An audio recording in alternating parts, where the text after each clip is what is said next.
Yujin, for a good part of my life, I was thinking about the existence of God. Is there a God? Does God exist? But I realized that that may be the second question to ask. The first question is, what is this God that you're trying to determine whether it exists or not? We accept a common traditional explanation. As a philosopher of religion, you are very much involved with metaphysics.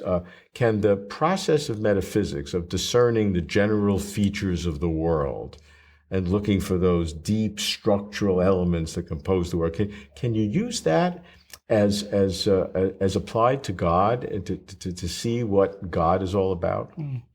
So science is good at explaining what is true in this universe. So scientists are interested in what is true in chemistry, physics, biology, and so on, given the laws of nature. What is true in this world, given all the physical constants and all specific scientific theories.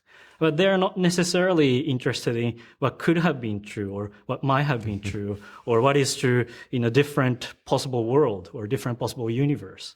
And that's actually something metaphysicians work on. They are very much interested in modality, which includes actuality, possibility, necessity, and contingency. Yeah. Why are those things called modality? What does that mean? They represent different modes of existence. So, Okay. for example, I exist only contingently. I exist only by accident, in a way. If my parents hadn't met, then I couldn't have existed.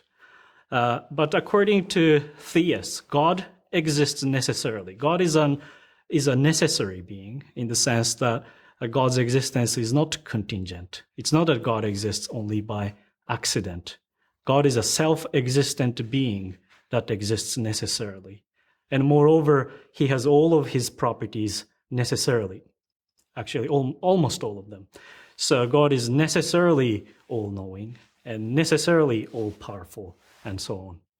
And that's something only philosophers or metaphysicians talk about. Scientists are not really interested in necessary properties.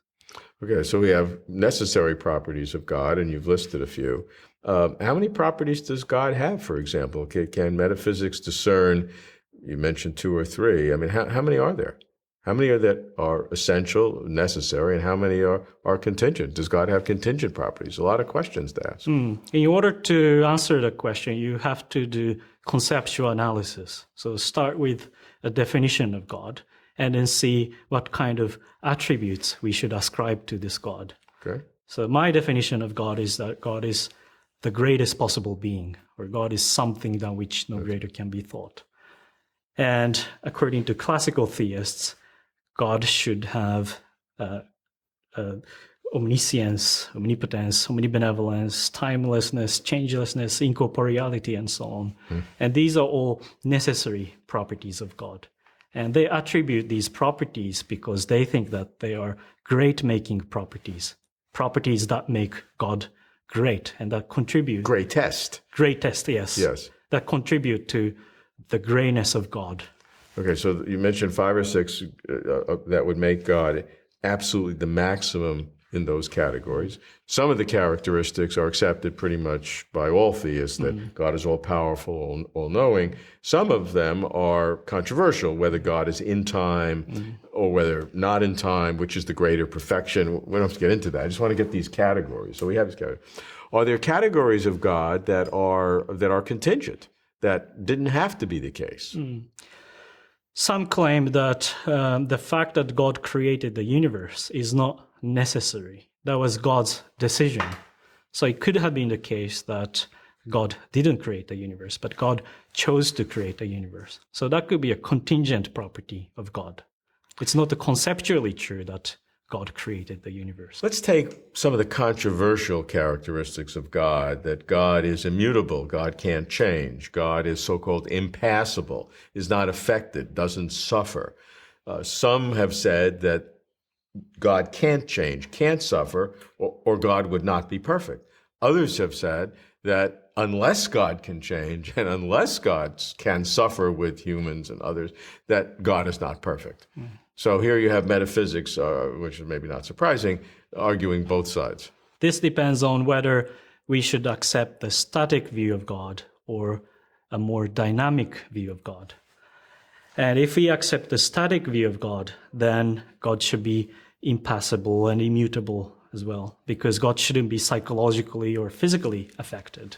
But if you think that God is more dynamic, then he should be passible and mutable as well. God should change all the time.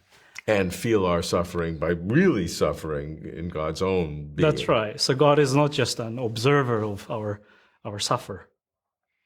Yeah. And so those are two radically different approaches. So metaphysics looks like it's just confusing us with options as opposed to helping us understand God. Right. Again, here, metaphysics is very important because we need to compare these two different concepts of God, and we need to run philosophical arguments to see which view of God is more plausible, which God is greater than the other God.